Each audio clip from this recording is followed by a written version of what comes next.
ठीक ठाक विपक्ष है, लड़ रहे हैं, मतलब विपक्ष को मजबूत करना चाहते हैं। विपक्ष को, क्योंकि जैसा सिस्टम था कि एक सांसद यहाँ से विपक्ष का था, कम से कम विपक्ष की बात रखता था, सत्ता की जो मनमानी होती थी उसमें एक काटा तो होता था, अगर यहाँ निरहू जीतेंगे तो वो भी काटा खत्म हो जाएगा। तो बस कुल मिला के देखिए उपचुनाव होने ही नहीं चाहिए, तो बस वही है कि यथा स्थिति कायम रहे, वही ज्यादा बेटर है। स्थिति कायम रहे, यथा स्थिति कायम रहने की बात कर रहे हैं। आपका नाम पूरा क्या है? विनोद चौहान, पूर्व सभासद नरौली। सबसे पहले मैं आप सभी साथियों का जो हमारे तो भाषण देना चालू कर दिए, ये बताइए किस मुद्दे वोटिंग होने जा रही? डायरेक्ट उसी पे मैं उसी पे बोल रहा हूँ। आप कसम खा लिए क्या धर्मेंद्र यादव? नहीं, कसम तो नहीं खाए हैं, लेकिन भाई कसम किस लिए खाएं? क्या हमको कोई कसम खिलाए? कोई तो वजह होगी ना चुनाव वोट करने की। उनके जो मुलायम सिंह यादव आजमगढ़ जिला के लिए भाई विकास किए हैं, इसलिए उनकी सहानुभूति है, इसलिए धर्मेंद्र यादव उस पार्टी के प्रत्याशी हैं समाजवादी के। तो मुलायम सिंह यादव की वजह अखिलेश यादव कोई काम नहीं किया भाई? अब अखिलेश मुलायम यादव काम किए हैं आजमगढ़ के लिए। अखिलेश यादव के बारे में क्या बोलेंगे? अखिलेश यादव उनके लड़के वो भी ठीक है काम किए हैं, वो भी ठीक है काम किए।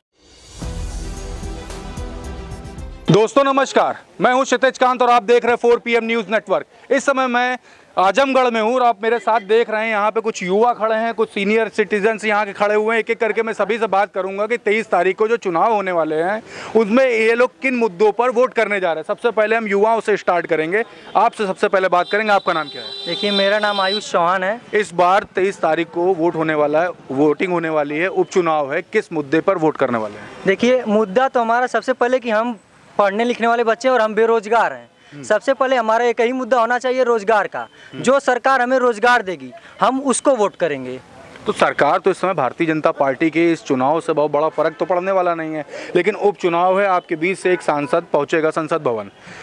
3 कैंडिडेट यहाँ से खड़े हो रहे हैं। बसपा से आपके गुड्डू जमाली हो गए, आपकी अगर मैं बात करूँ समाजवादी पार्टी से तो धर्मेंद्र यादव, और अगर यहाँ बात करूँ निरहुआ खड़े हो रहे हैं बस भारतीय जनता पार्टी से। सपोर्ट किसको करने जा रहे हैं? जी देखिए, सपोर्ट वाली बात है तो माननीय प्रधानमंत्री नरेंद्र मोदी जी ने जब 2014 का चुनाव लड़ा था तो उन्होंने एक जुमला दिया युवाओं को कि हम 2014 में अगर आप हमको जिता रहे हैं, वोट दे रहे हैं, तो हम हर साल आपको 1 करोड़ रोजगार देंगे। और आज आप देख सकते हैं कि जो भारत का, पूरे इंडिया का जो बेरोजगारी दर है वो विश्व में लगभग बहुत ही आगे चला गया है। यहाँ पे रोजगार बहुत ही कम है।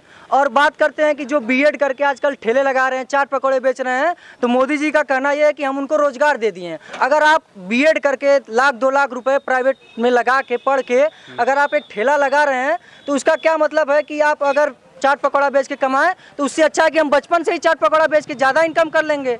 हमें पढ़ने लिखने की क्या ज़रूरत है? तो उनका मतलब यही है कि आप पढ़े ना, साक्षर ना हो, उनके पीछे चट्टू बन जाएं, बस उनका यही मुद्दा है। अच्छा, कॉम्पिटिटिव तमाम एग्जाम्स होते हैं, आप अगर कितनी पढ़ाई की आपने? जी अभी तो हमने बीए तक पढ़ाई की और एमए कर रहे हैं। एमए कर रहे हैं। कॉम्पिटिटिव एग्जाम होते हैं, किसी कॉम्पिटिटिव एग्जाम को आपने दिया कि कोई भी एग्जाम दिया? देखिए, हमने सबसे पहले एसएससी एमटीएस का एग्जाम दिया जो कि 10th पास पे होता है। उसमें भी हम नॉर्मलाइजेशन के वजह से छट गए।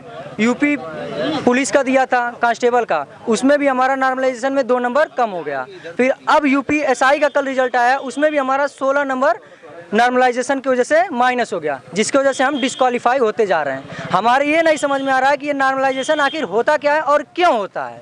आपको अगर पेपर करवाना है, नॉर्मलाइजेशन न करवाना है, आप एक शिफ्ट में ऐसी आप व्यवस्था कीजिए कि सभी पेपर एक शिफ्ट में हो सके, ताकि किसी भी बच्चे को धांधली की भी कम चांस रहे। जैसे यूपीएसआई में आप देख सकते हैं कि जो प्राची सिंह थी हमारी आईपीएस लखनऊ की, उन्होंने बहुत सारे बच्चों को अपने रंगे हाथों पकड़ा कि इन्होंने धांधली किया है। अगर धांधली किया है तो ये भर्ती में धांधली का जो पूरा जांच होना चाहिए वो हो क्यों नहीं रहा है? आखिर सरकार चाहती क्या? इसको छुपाना चाहती है तो सही से दिखाना चाहती है तो सही से उसका पूरा मतलब निचोड़ दे सरकार कि सरकार आखिर कर क्या रही है युवाओं के साथ। इस बार आप वोट किसको संसद भवन में पहुंचाने वाले, किसको पहुंचा रहे हैं? देखिए, हमारा ये कहना है कि अगर हम आज 3 साल पहले 3 साल से जैसे 3 बार से धर्मेंद्र यादव सांसद रहे हैं, हमें सुनने में आया, हम उनको जानते नहीं हैं। निरहुआ भी सांसद नहीं रहे हैं, गुड्डू जमाली भी सांसद नहीं रहे हमारे हिसाब से।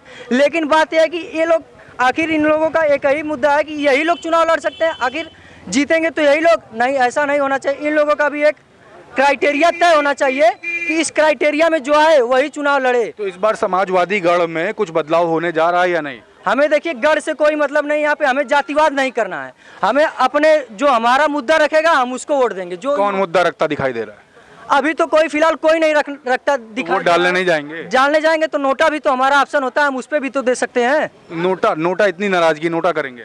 नाराजगी है तभी ना, अगर मतलब नोटा डिसाइड कर लिया है? डिसाइड अभी नहीं किया, लेकिन तो कोई तो होगा, किसी को तो संसद भवन पहुंचा रहे, इतने सारी बातें आपने बोल दी, कोई तो नेता होगा जो आपकी आवाज उठा सकता है। तो उन सारी बातों के हिसाब से तो हमने अपनी भी बात रखी कि हमारा जो आवाज ऊपर उठाएगा हम उसको वोट देंगे। कौन? कोई तो होगा, डिसाइड नहीं किया अभी तक? डिसाइड अभी नहीं किया। डिसाइड 13, 10 से 12 दिन बचे हुए हैं, अभी तक डिसाइड नहीं। डिसाइड करने के लिए तो मिनटों सेकंडों बहुत होता है, अभी तो 10, 12, 13 किसी को तो सोचा होगा, फिर भी अभी तक आपके अगर समीकरण से मानूं तो किसको मान रहा है? समीकरण से माने तो हम ये धर्मेंद्र यादव को वोट देंगे, समाजवादी पार्टी को। समाजवादी पार्टी। देखिए, अगर हम जो नरेंद्र मोदी जी पे विश्वास करके उनको वोट दिए थे, लोग बात करते हैं, एक नरेंद्र मोदी की बात करते करते एक हमें बात याद आ गई कि लोग बोलते हैं कि अन्ना हजारे की खोज केजरीवाल जी हैं जो दिल्ली में आज सत्ता में हैं। हम बात करते हैं कि केजरीवाल जैसा नेता इस दुनिया में अभी तक पैदा नहीं हुआ है, अन्ना आगे पैदा होगा। जैसे शिक्षा की बात करें, केजरीवाल की बात करने लगे, केजरीवाल तो यहाँ चुनाव नहीं लड़ रहे ना। चलिए, आपने बात करी, आपसे भी दादा बात करते हैं, आप भी काफी सीनियर हैं, इस बार किस मुद्दे पे वोटिंग होने जा रही है? हम लोग तो धर्मेंद्र यादव को ही वोटिंग करेंगे। नाम पर पूरा क्या? धर्मेंद्र यादव उनका। आपका पूरा नाम? हमारा नाम अंबिका चौहान है। तो कसम खा लिए हैं क्या धर्मेंद्र यादव? नहीं, कसम तो नहीं खाए हैं, लेकिन भाई कसम किस लिए खाएं? क्या हमको कोई कसम खिलाएगा? कोई तो वजह होगी ना चुनाव वोट करने की। उनके जो मुलायम सिंह यादव आजमगढ़ जिला के लिए भाई विकास किए हैं, इसलिए उनकी सहानुभूति है, इसलिए धर्मेंद्र यादव उस पार्टी के प्रत्याशी हैं समाजवादी के। तो मुलायम सिंह यादव की वजह अखिलेश यादव कोई काम नहीं किया? भाई अब अखिलेश मुलायम यादव काम किए हैं आजमगढ़ के लिए। अखिलेश यादव के बारे में क्या बोलेंगे? अखिलेश यादव उनके लड़के वो भी ठीक है काम किए हैं। वो भी ठीक है काम किए हैं। चलिए, देखिए एक दादा और है, आप आगे आ जाइए, आप आगे आ जाइए। नाम क्या है आपका पूरा? रामवद। हाँ, रामवद चौहान। अच्छा, आगे थोड़ा सा आ जाइए।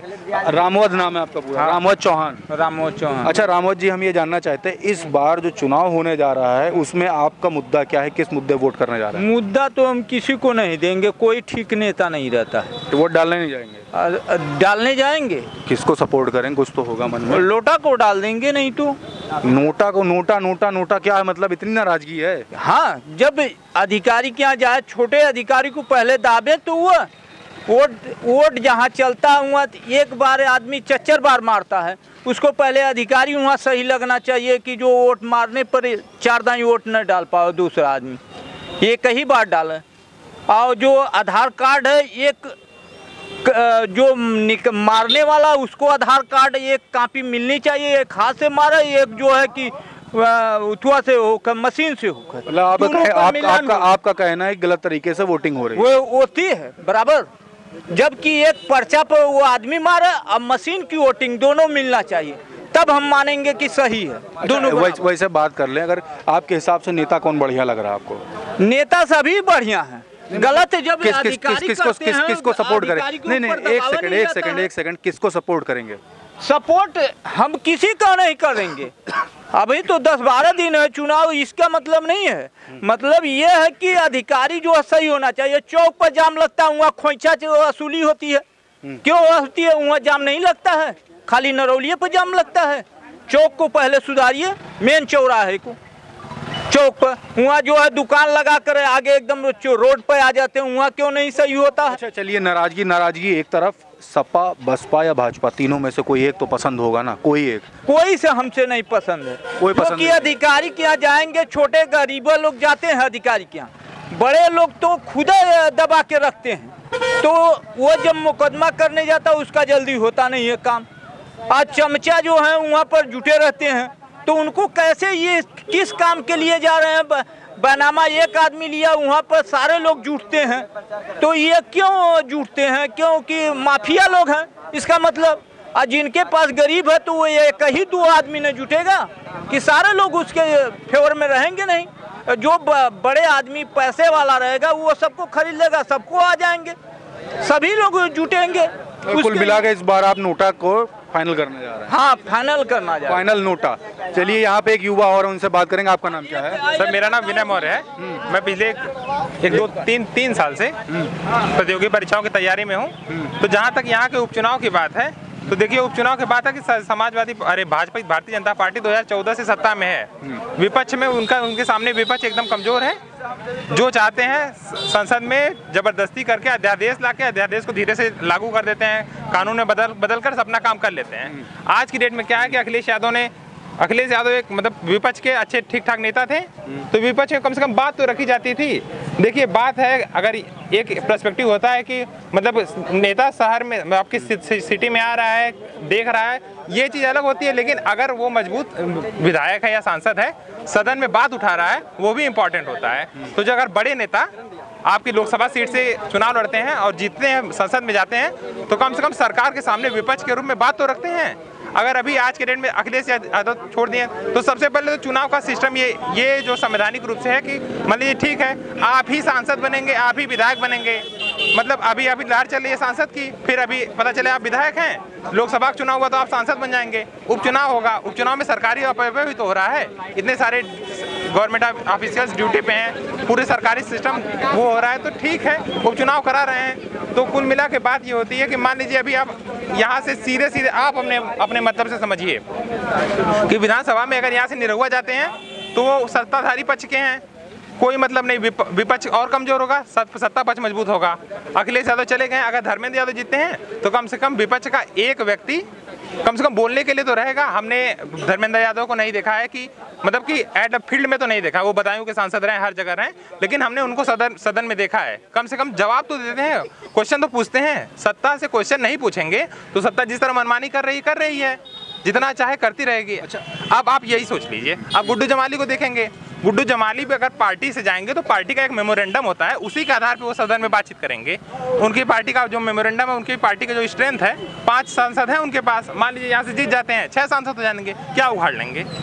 540 की सीट में जब वहाँ बहस होगी तो 6 लोग का अपना इनका एक मोटिव रहेगा। अगर उनको ऑर्डर मिल गया कि हाँ चलिए बचपा के 10-11 हो गए, 540 लोग हैं सर 540 लोग हैं, इधर ही आइए, नहीं रुक जाइए, 540 हैं। एक अध्यादेश आया, अध्यादेश पे बहस हो रही है। अगर पार्टी के ऑफिस से हो गया कि इस अध्यादेश को पर स्वीकृति देनी है, वो 10 चाह के भी नहीं दे पाएंगे।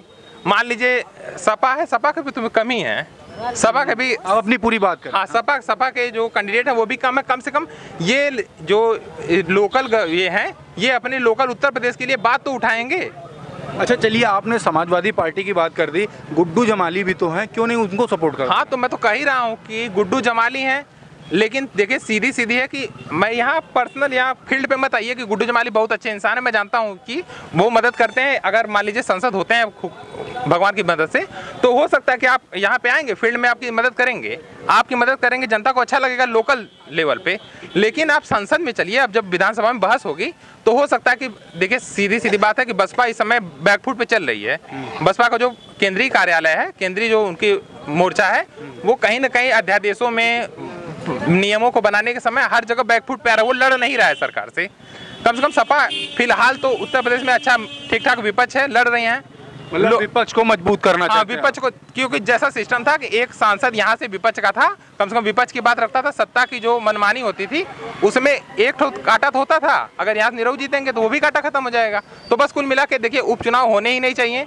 पहली बात कि नेताओं की गलती है कि आप ही सांसद बनेंगे, फिर जब विधायकी का चुनाव आएगा तो विधायक बन जाएंगे, फिर सांसद सीट खाली जाएगी, फिर उपचुनाव हो, फिर 2024 का फिर आएगा सांसदी, तो जो विधायक हैं विधायक फिर सांसद बन जाएंगे, फिर विधायक वहां जाके चुनाव कराइए। मतलब उपचुनाव नहीं होने चाहिए, या होने चाहिए तो विपक्ष मजबूत होना चाहिए। हाँ, उपचुनाव नहीं होने चाहिए। अगर हो रहे हैं तो बस वही है कि यथास्थिति कायम रहे, वही ज्यादा बेटर है। यथास्थिति कायम रहने की बात कर रहे हैं। आपका नाम पूरा क्या है? विनोद चौहान, पूर्व सभासद नरौली। सबसे पहले मैं आप सभी साथियों का जो हमारे तो भाषण देना चालू कर दिए, ये बताइए किस मुद्दे वोटिंग होने जा रही? डायरेक्ट उसी पे मैं उसी पे बोल रहा हूँ। आपका स्वागत कर रहा हूँ अपने मोहल्ले में जी। और वोटिंग के लिए हम खास तौर पर जो दलित गरीब लोग हैं और जो हमारी आवाज को सदन में उठावे, हमको उसको जिताना चाहिए, चाहे कोई, चाहे समाजवादी पार्टी हो, चाहे बहुजन समाज पार्टी, चाहे भारतीय जनता पार्टी। और आप जब इतिहास के पन्ने में जाएंगे तो जब बहुजन समाज पार्टी की सरकार बनी तब दलितों और पिछड़ों का कल्याण हुआ है।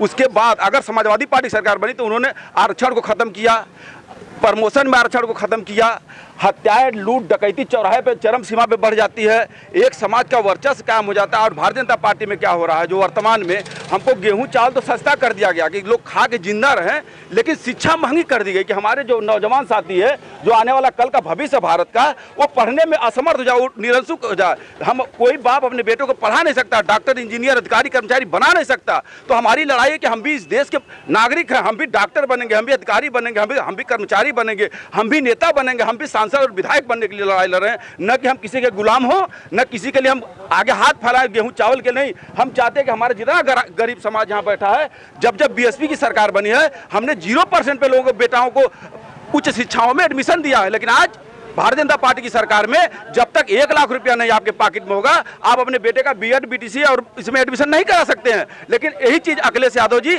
भी खत्म कर दिया अपने सरकार में। तो जहां हम गरीबों की बात को सदन में रखा जाए, लेकिन अभी यहाँ जो चर्चा हो रही है कि विपक्ष और पक्ष की बात हो रही है।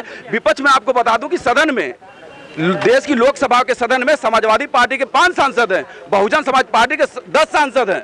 अगर कोई नहीं जानता तो पहले जान जाए। तो सदन में तो हम मजबूत है ना, हम उनकी लड़ाई लड़ेंगे ना। विपक्ष की भूमिका तो हम लड़ेंगे कि समाजवादी पार्टी लड़ेगा। तो इस बार गुड्डू जमाली को सपोर्ट हो रहा है? एकदम गुड्डू जमाली, ऐसे गुड्डू जमाली हमारे लोकप्रिय सांसद है, और उसके पीछे उनका कारण है कि अभी जब कोरोना काल का दौर चल रहा था, पूरे देश में कोरोना काल का एक समय ऐसा चला, कह दिए सांसद है, सांसद तो घोषित कर दिया, अभी तो चुनाव भी नहीं हुआ। अभी हम घोषित नहीं कर रहे हैं। मैं आपको बताना चाहता हूं कि क्यों घोषित करना चाहिए, जनता को क्यों उनको चुनना चाहिए। एक कोरोना काल का दौर चल रहा था जब पूरे देश के हर दल के नेता अपने अपने घरों में दुबक गए थे, कोई रोड पे दिखाई नहीं दे रहा था। हमारे जो यहाँ के सांसद जी थे, समाजवादी पार्टी के राष्ट्रीय अध्यक्ष हैं, पूर्व मुख्यमंत्री थे, उनकी जिम्मेदारी बनती थी कि लोगों के घर में तेल, पानी, खाना, दवा सब पहुंचाना उनकी जिम्मेदारी बनती थी। लेकिन वो भी दुबक गए थे, मैनपुरी, इटावा में थे। लेकिन यहाँ जो हमारे मुबारकपुर के विधायक मानी आलम गुड्डू जमाली साहब, जितना हो सकता था अपने व्यवस्था से, अपने पैसे से, अपने निजी साधन के व्यवस्था से लोगों को खाद्यान्न सामग्री, चाहे ऑक्सीजन का हो, चाहे दवा हो, वो अपने निजी पैसे से, सरकार के पैसे से नहीं, पूरे जनपद में, सिर्फ मुबारकपुर विधानसभा के लोगों के लिए नहीं जहां से विधायक थे, पूरे जनपद के लोगों के लिए उन्होंने जितना उनको हो सकता था वो करने का प्रयास किया। चाहे एक ही लोगों को दिया, लेकिन जो अन्य जो हमारे जनप्रतिनिधि थे, जो जिनको जनता ने अपना वोट देके जिताया था, वो लोग अपने अपने घरों में डूबते बैठे थे। लेकिन यहाँ की जनता खुद जिम्मेदार है उसकी कि वो सही और गलत का चुनाव नहीं करती। यहाँ हल्ला बोल, नल्ला तोड़, गुंडई, जो अभी पक्ष विपक्ष की बात हो रही है कि अगर कानून अच्छा बनता है हमारे पक्ष में, चाहे जो भी सत्ता में बैठा हो, अगर हमारे पक्ष में कानून बनाता, हम गरीबों के पक्ष में, तो उसका समर्थन भी करना चाहिए।